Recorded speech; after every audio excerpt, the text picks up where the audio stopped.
Hello friends, नमस्कार। मैं प्रियंका स्वागत करती हूँ आप सभी का आपके अपने चैनल टायर टीचर जॉब में। दोस्तों, आज हम DElEd second semester second paper प्रारंभिक शिक्षा के नवीन प्रयास पढ़ेंगे और इसके अंतर्गत हम लोग देखेंगे लघु उत्तरीय प्रश्न। तो दोस्तों, यहाँ पर इसके पहले भी 2 पार्ट हम लोग देख चुके हैं, जिसमें हम लघु उत्तरीय प्रश्न नंबर 6 तक देख चुके हैं। तो दोस्तों, अब हम देखेंगे इसमें लघु उत्तरीय प्रश्न नंबर 7। तो दोस्तों, इसके पहले हम आपको ये इन्फॉर्म करना चाहते हैं कि इस चैनल के माध्यम से आपका पवन सीरीज इंग्लिश का शॉर्ट आंसर टाइप के क्वेश्चन हो चुके हैं, जिसकी लिंक आपको डिस्क्रिप्शन में मिलेगी। तो दोस्तों, चलिए देखते हैं इसमें क्वेश्चन आपका क्वेश्चन नंबर 7। यहाँ पर देखिए, आधुनिक भारत में प्राथमिक शिक्षा के क्या उद्देश्य हैं, बताइए। तो दोस्तों, यहाँ पर हमें देखना आधुनिक भारत में प्राथमिक शिक्षा के उद्देश्य। तो दोस्तों, purpose of primary education in modern India. तो दोस्तों, अगर हम बात करें आधुनिक भारत में प्राथमिक शिक्षा के उद्देश्य की, तो इसके पहले हमें ये देखना है कि भारत में प्राथमिक शिक्षा के विषय में सबसे पहले कहाँ पर बात की गई है। क्लियर? तो चलिए देखते हैं यहाँ पे। दोस्तों, यहाँ पे आपका एक क्वेश्चन और क्लियर होगा, अभी आगे हम बताएंगे आपको। यहाँ देखिए, जहाँ तक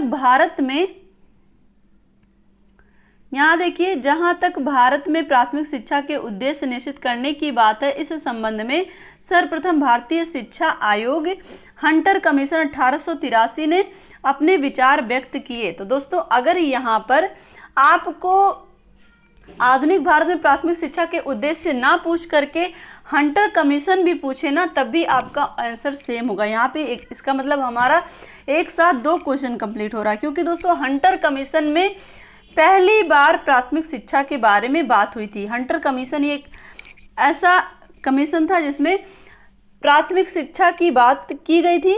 तो दोस्तों, यहाँ पर हम देखें, उसने प्राथमिक शिक्षा के केवल 2 उद्देश्य निश्चित किए थे, एक जन शिक्षा का प्रसार करना और दूसरा व्यवहारिक जीवन की शिक्षा। तो दोस्तों, यहाँ पर अगर हम बात करें प्राथमिक शिक्षा की, तो प्राथमिक शिक्षा सबसे पहले अगर कहीं भी बात की गई तो वो हंटर कमीशन के माध्यम से बात की गई, और इसी माध्यम से अगर हम बात करें तो इसके 2 मुख्य उद्देश्य थे। पहला था कि जन शिक्षा का प्रसार करना और दूसरा व्यवहारिक जीवन की शिक्षा। क्लियर? तो दोस्तों, यहाँ पर आपको ये भी इसी आंसर के माध्यम से आप हंटर कमीशन के बारे में भी अगर आ जाता है आपको, तो आप हंटर कमीशन के बारे में भी लिख सकते हैं कि हंटर कमीशन में मुख्यतः प्राथमिक शिक्षा के बारे में बताया गया है। क्लियर? तो इस तरह से आपके एक साथ 2 क्वेश्चन तैयार हो रहे हैं। क्लियर?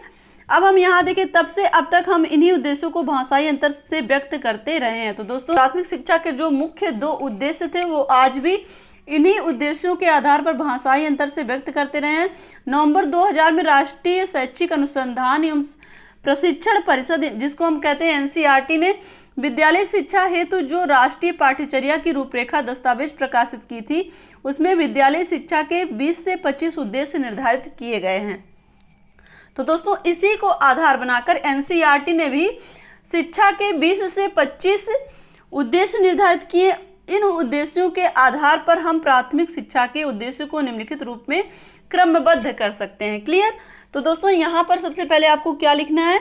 यहाँ पर सबसे पहले हमें लिखना है कि भारत में प्राथमिक शिक्षा के बारे में अगर सबसे पहले कहीं बात की गई तो वो हंटर कमीशन में बात की गई 1883 में, और इसके जो प्राथमिक शिक्षा के जो 2 मुख्य उद्देश्य थे, पहला था कि एक जन शिक्षा का प्रसार करना और दूसरा था व्यवहारिक जीवन की शिक्षा।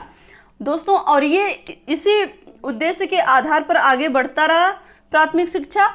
लेकिन नवंबर 2000 में राष्ट्रीय शैक्षिक अनुसंधान एवं प्रशिक्षण परिषद, जिसे हम एनसीईआरटी कहते हैं, एनसीईआरटी ने विद्यालय शिक्षा हेतु जो भी राष्ट्रीय पाठ्यचर्या की रूपरेखा यानी कि दस्तावेज प्रकाशित किया था, उसमें विद्यालय शिक्षा के 20 से 25 उद्देश्य निश्चित किए थे। क्लियर?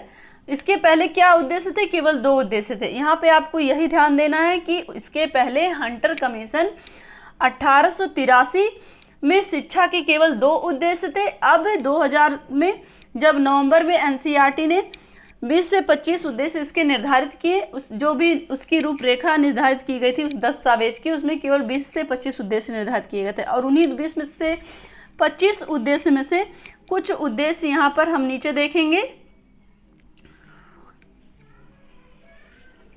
तो दोस्तों चूंकि आप इस कोर्स के माध्यम से प्राथमिक उच्च प्राथमिक के टीचर बनेंगे तो आपको ये सारी चीज़ें भी कहीं ना कहीं अच्छे से पता होनी चाहिए। तो इसी बहाने आप अच्छे से देख सकेंगे क्या क्या चीज़ें आवश्यक थी प्राथमिक के लिए। तो चलिए देखते हैं, यहाँ पे पहला है क्या क्या उद्देश्य इसके रहे।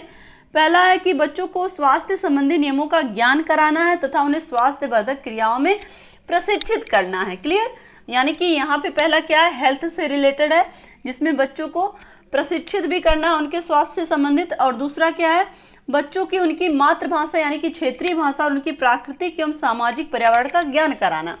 तो दोस्तों यहाँ पर प्राथमिक में क्या है कि उनके आसपास के जो भी पर्यावरण है उसके बारे में ज्ञान कराना और उनकी मातृभाषा यानी कि उनकी जो क्षेत्रीय भाषा है उसके बारे में उन्हें ज्ञान कराना। क्योंकि यहाँ पे अगर बात करें तो जो भी शिक्षा देनी थी प्राथमिक में वो मातृभाषा में ही देनी थी, तो इसलिए उनके मातृभाषा के साथ साथ उनके पर्यावरण का भी ज्ञान कराना, उनके क्षेत्रीय भाषा का भी ज्ञान कराना। क्लियर। अब यहाँ पर हम तीसरा देखें, बच्चों में सामूहिकता की भावना का विकास करना तथा उन्हें वर्ग भेद के ऊपर उठाना और जीवन कला में प्रशिक्षित करना। तो दोस्तों यहाँ पर चूंकि जो बच्चे आते हैं वो कहीं ना कहीं अलग अलग वर्ग से आते हैं, अलग अलग जाति समुदाय और धर्म से आते हैं, तो यहाँ पर एक शिक्षक का ये दायित्व था कि वो बच्चों में इस तरह की भेदभाव वाली जो भावना होती है उसको दूर करके उन्हें सामूहिकता की भावना का विकास उनके अंदर करे और साथ ही उन्हें वर्ग भेद से ऊपर उठाकर जीवन कला में प्रशिक्षित करे। तो दोस्तों ये तीन उद्देश्य हो गए। अब हम देखें नंबर 4 पे, बच्चों को सांस्कृतिक क्रियाओं, उत्सव, लोकगीत आदि में भाग लेने की ओर अग्रसर करना और उनमें सांस्कृतिक सहिष्णुता का विकास करना। क्लियर। तो दोस्तों यहाँ पर देखिए सबसे पहले क्या था, स्वास्थ्य से संबंधित था, दूसरा क्या था, लैंग्वेज से संबंधित था, और तीसरा क्या था कि यहाँ पर उनके अंदर एक दूसरे के प्रति हेल्प करने की भावना आए और एक तरह से यहाँ पर वो इस तरह की भावना ना रखे कि वो जाति धर्म इन सब चीज़ों से ऊपर उठें। क्लियर। और तीसरा क्या था कि उनके अंदर कल्चरल प्रोग्राम या हम कह सकते हैं कल्चरल एक्टिविटी जिसको हम कहते हैं, इन सारी चीज़ों में उन्हें प्रेरित करना। और यहाँ पर नंबर 5वां है, आप देखिए, बच्चों में सामाजिक, सांस्कृतिक, नैतिक, राजनैतिक एवं राष्ट्रीय मूल्यों का विकास करना, उनका नैतिक एवं चारित्रिक विकास करना। तो दोस्तों यहाँ पर देखिए ये 5वें उद्देश्य में, यहाँ पे केवल हम लोग 5 ही उद्देश्य बहुत है, तो 5वें में क्या है कि बच्चों में सामाजिकता का भी विकास करना है, उनके अंदर सांस्कृतिक और नैतिक और राजनैतिक और राष्ट्रीय मूल्य, चूँकि कहीं ना कहीं जो बालक है वो किसी न किसी देश राष्ट्र से संबंधित है। तो यहाँ पर अगर हम बात करें तो यहाँ पे हमारे प्राथमिक शिक्षा की बात हो रही है, तो हमारी प्राथमिक शिक्षा भी तो हमारे देश से संबंधित है, तो यहाँ पे उनके अंदर राष्ट्रीय भावना का विकास करना है और साथ ही उनके अंदर नैतिक गुणों का विकास करना है और साथ ही चारित्रिक गुणों का भी विकास करना। तो दोस्तों ये है हमारे आधुनिक भारत में प्राथमिक शिक्षा के मुख्य उद्देश्य, जो 2000 में राष्ट्रीय शैक्षिक अनुसंधान एवं प्रशिक्षण परिषद जिसे हम NCERT कहते हैं, इसके तहत 20 से 25 उद्देश्य निश्चित किए गए थे। तो ये सारी चीज़ें उनके अंतर्गत आती हैं। तो दोस्तों आशा करती हूँ कि ये क्वेश्चन आपको समझ में आया होगा। अब यहाँ पे दोस्तों आपको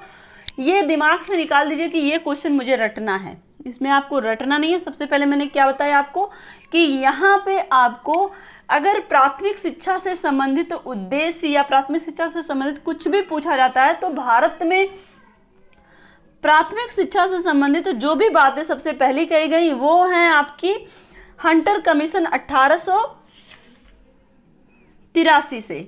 तो दोस्तों हंटर कमीशन ने ही अपने विचारों में ये व्यक्त किया था कि किस तरह से प्राथमिक शिक्षा के उद्देश्य होने चाहिए। क्लियर। तो दोस्तों अब हम चलते हैं नेक्स्ट क्वेश्चन पे। यहाँ पे देखिए क्वेश्चन नंबर 8 है, शिक्षक प्रशिक्षकों के लिए प्रस्तावित अर्हता की डिजाइन बताइए। शिक्षक प्रशिक्षकों के लिए अर्हता के रूप में किस कोर्स के डिजाइन करने की बात कही गई है।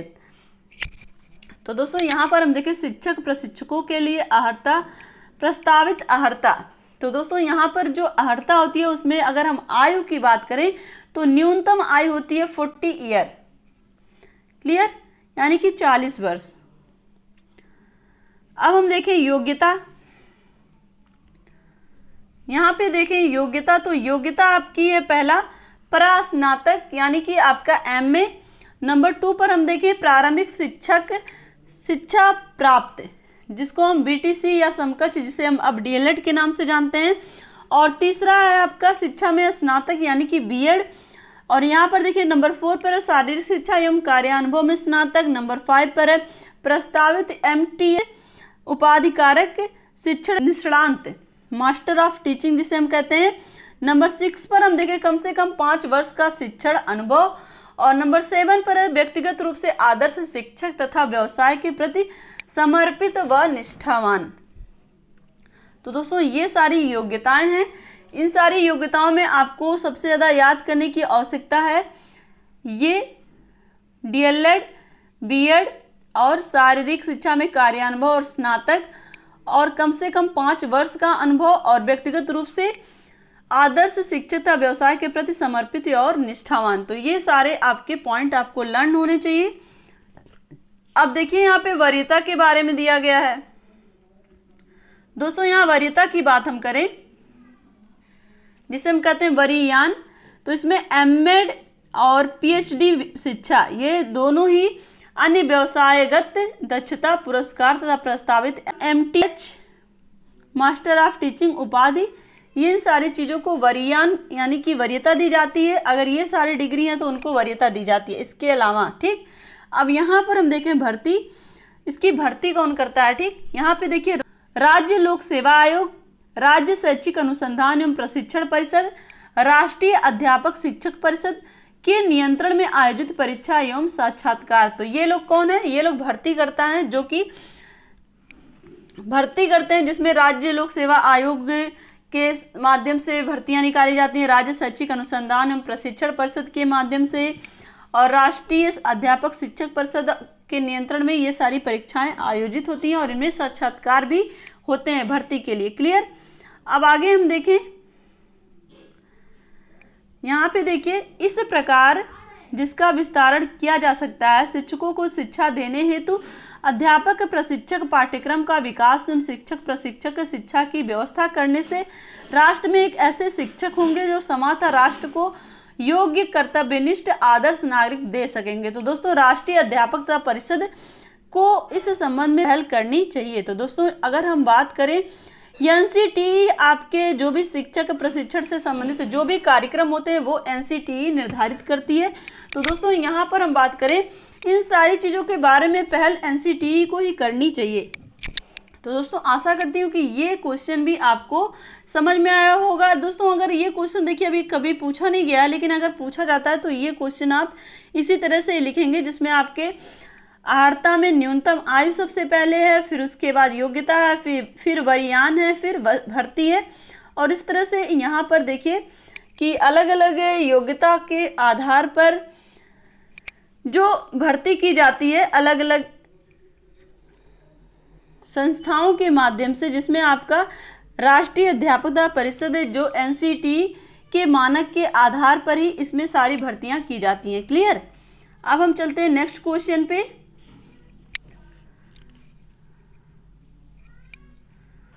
यहाँ देखिए क्वेश्चन है विज्ञान की शिक्षा पर शिक्षा आयोग के विचार क्या हैं, उनका उल्लेख कीजिए। तो दोस्तों विज्ञान की शिक्षा, चूँकि दोस्तों आज का जो युग है वो वैज्ञानिक युग है, तो इसमें विज्ञान की शिक्षा के लिए शिक्षा आयोग के क्या विचार हैं इसके बारे में हम लोग देखते हैं।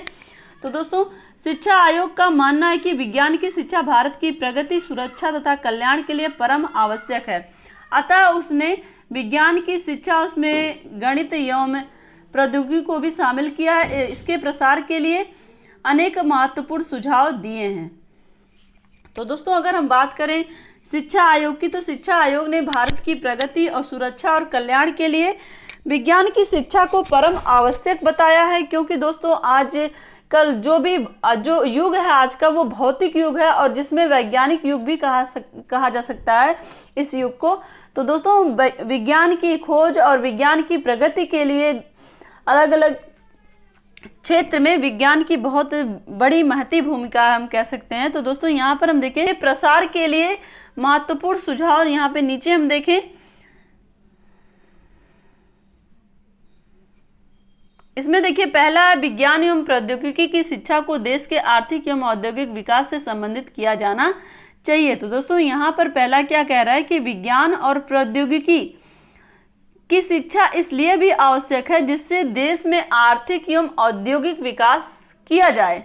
तो दोस्तों चूंकि देश की जो प्रगति है वो विज्ञान पर ही आधारित है, तो इसके लिए विज्ञान की शिक्षा परम आवश्यक है। और दोस्तों देश की प्रगति में कहीं ना कहीं विज्ञान के माध्यम से आर्थिक प्रगति होती है, क्योंकि जब जो चीज़ें खोज के माध्यम से ही लोग किसी भी नवीन चीज़ के आविष्कार के माध्यम से ही हम नए नए चीज़ों की तरफ आकर्षित होते हैं और उसके माध्यम से हम अपनी आर्थिक उन्नति करते हैं। क्लियर। अब यहाँ पर हम देखें नंबर 2 पॉइंट पर, विज्ञान एवं गणित की शिक्षा हेतु उच्च अध्ययन केंद्रों की स्थापना की जानी चाहिए और उनमें योग्य और अनुभवी शिक्षकों की नियुक्ति की जानी चाहिए। तो दोस्तों यहाँ पर क्वेश्चन क्या था आपका कि विज्ञान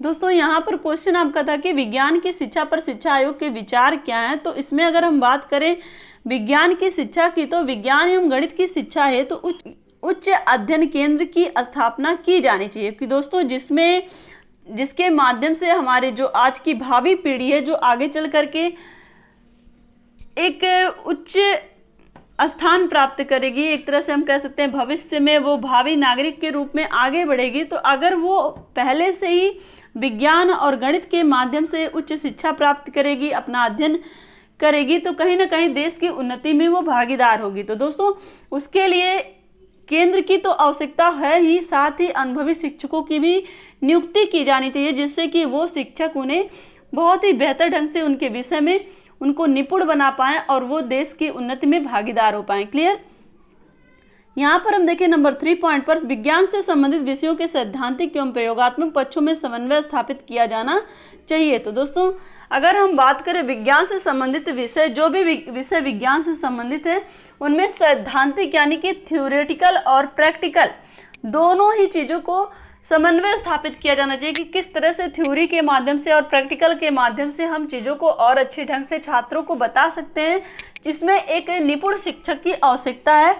तो इसके लिए अलग अलग सब्जेक्ट से भी को रिलेट करके शिक्षक को पढ़ाना और साथ ही उनके बीच संबंध स्थापित करना, ये एक निपुण शिक्षक का ही कार्य है। तो इसके लिए एक योग्य शिक्षक की नियुक्ति भी की जाए और साथ ही वो शिक्षक उन्हें अलग अलग विषयों से सहसंबंध के विषय में छात्रों को बताए कि विज्ञान के साथ अलग अलग विषयों का क्या सहसंबंध है। क्लियर।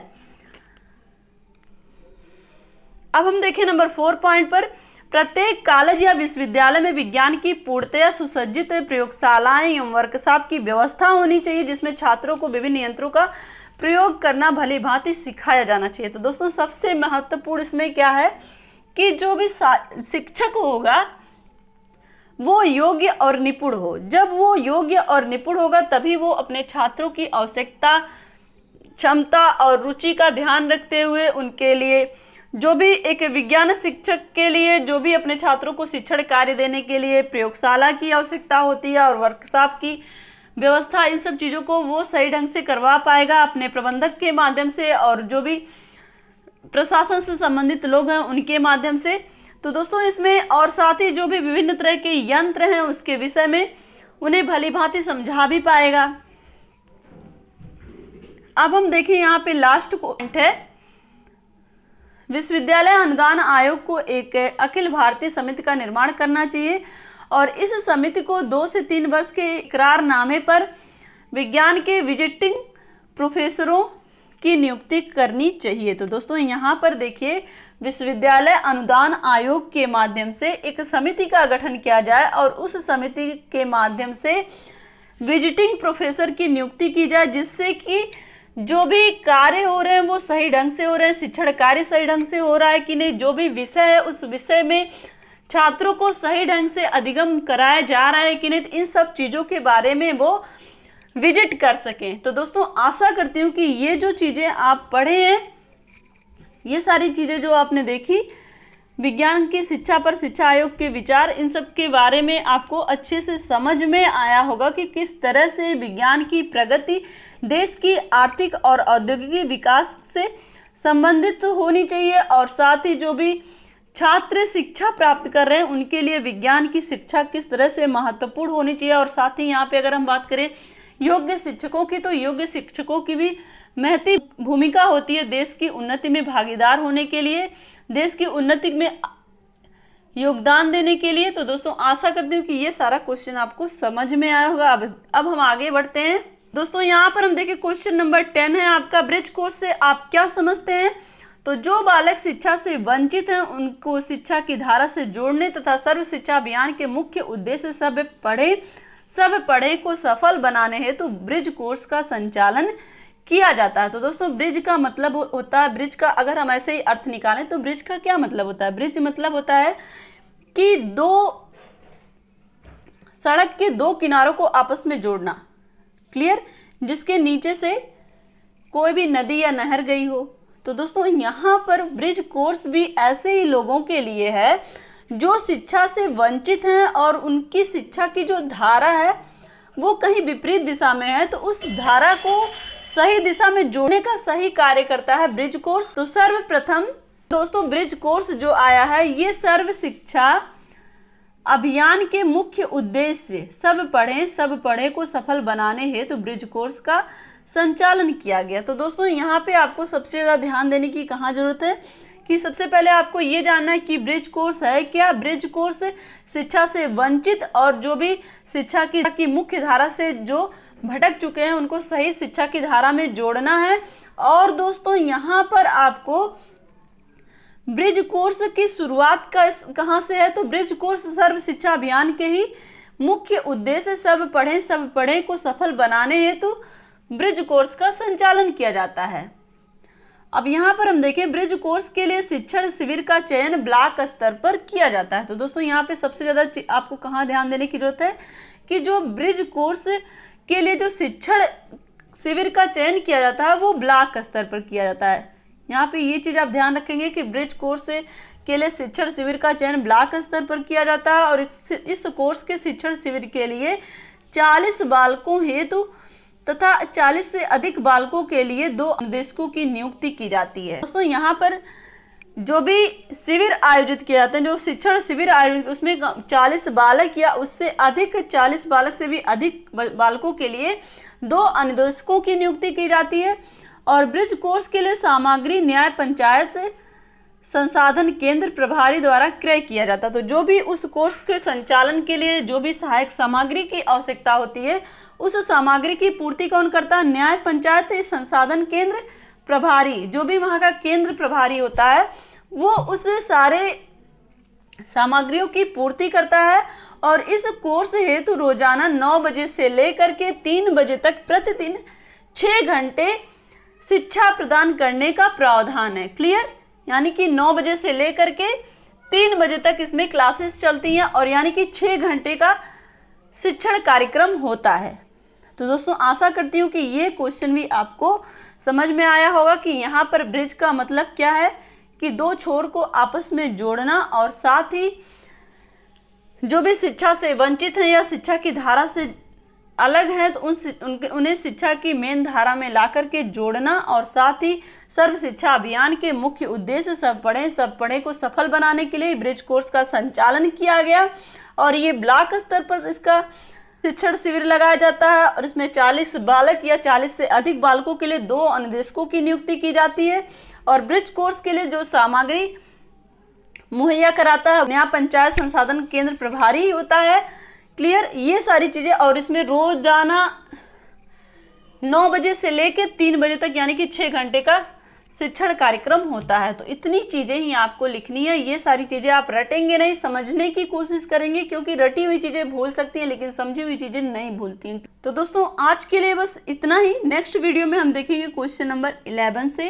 वीडियो को लाइक कर दीजिएगा और कमेंट के माध्यम से हमें ज़रूर बताइएगा कि हमारा ये प्रयास कैसा लग रहा है। और दोस्तों यहाँ पे एक चीज़ और हम बताना चाहते हैं कि यहाँ पे target UP TET C TET जो भी मैम पढ़ाती हैं, रेनू मैम मेरी यंगर सिस्टर है।